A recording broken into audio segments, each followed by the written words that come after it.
Selamat pagi dan salam sejahtera buat kita semua. Perkenalkan, nama saya Oktori Pasikila. Saya dari Fakultas Manajemen semester 1.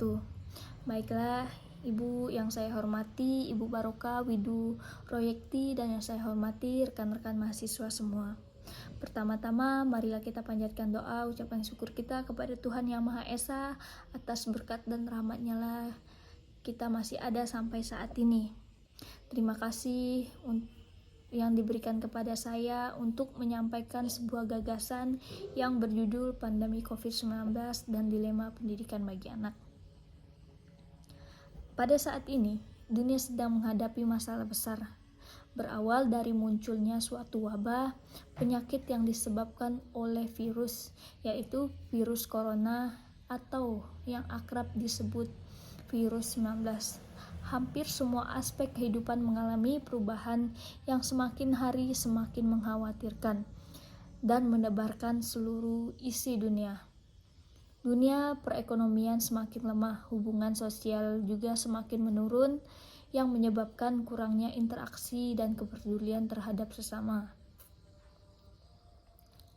Semua telah merasakan dampak dari virus COVID-19 ini, terutama pada dunia pendidikan. Kita harus siap menghadapi perubahan ini, karena cepat atau lambat pendidikan akan mengalami perubahan drastis akibat pandemi COVID-19 ini.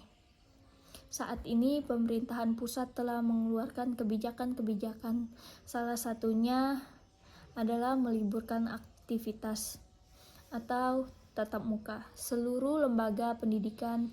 Hal ini dilakukan sebagai upaya untuk pencegahan penularan virus corona atau COVID-19.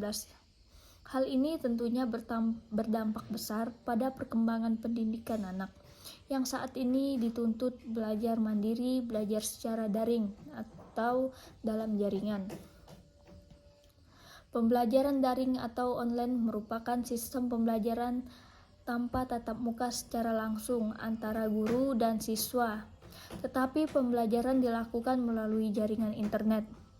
Hal ini merupakan tantangan besar bagi seorang guru karena dalam kondisi seperti ini guru pun dituntut untuk bisa mengelola atau mendesain media pembelajaran atau media online sedemikian rupa guna untuk mencapai tujuan pembelajaran dan untuk mencegah atau mengantisipasi kebosanan siswa dalam pembelajaran model daring tersebut. Bukan hanya itu saja, dalam penerapan belajar online ini, tidak sedikit siswa yang mengalami kesulitan belajar, yang dipicu oleh beberapa faktor, yaitu yang pertama, siswa yang belum memiliki gadget, siswa yang belum mengetahui banyak tentang penggunaan teknologi.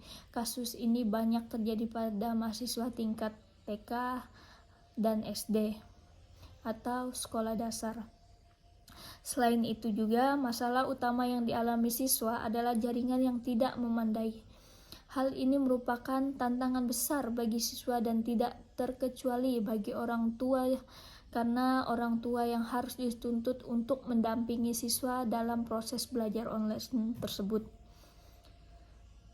Realita yang ada juga tidak sedikit orang tua yang tidak paham mengenai penggunaan teknologi. Jelas hal ini akan menghambat keaktifan siswa atau anak dalam proses belajar daring ini. Kemudian yang kedua, kurangnya internet fisik antara guru dan siswa, karena dalam pembelajaran online, siswa hanya diberikan tugas melalui via WhatsApp. Kebanyakan siswa kesulitan dan mengerjakan tugas dikarenakan tidak ada penjelasan awal dari guru tentang tugas yang dibebankan tersebut. Peserta didik hanya dituntut untuk mengerjakan tanpa mendapatkan penjelasan terlebih dahulu. Akibatnya banyak siswa yang mengeluh dan tidak bersemangat lagi dalam mengerjakan tugas tersebut. Dan yang ketiga, tugas yang diberikan guru banyak sementara waktu yang diberikan sangat singkat. Bagaimana anak bisa belajar dengan baik dan kondisi yang seperti ini? Lalu yang terakhir atau yang keempat, akibatnya kurangnya interaksi langsung antara guru dan siswa. Otomatis berkuranglah narasi nilai-nilai karakter yang semestinya harus ditanamkan seorang guru ke dalam diri siswa. Ini akan mengakibatkan degenerasi moral pada anak atau siswa. Karena tugas seorang guru bukan hanya mengajar, mentransferkan ilmu, pengetahuan, atau pelajar saja. Tetapi seorang guru juga dituntut untuk mendidik pembentukan akhlak dan karakter siswa. Namun, hal ini tidak boleh mematahkan semangat guru dalam menjalankan tugasnya. Sebagai pendidik, tidak boleh mematahkan semangat siswa dalam belajar. Pandemi COVID-19 ini tidak boleh mematahkan semangat dan harapan kita semua.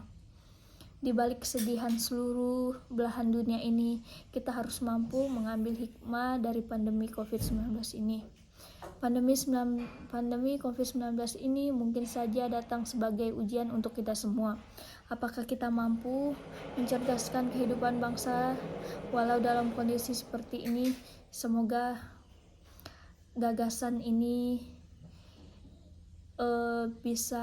semoga gagasan sederhana ini bisa bermanfaat untuk kita semua. Apabila ada kata-kata dan ucapan yang salah, mohon dimaafkan, karena kita sebagai manusia dapat kekurangan. Terima kasih.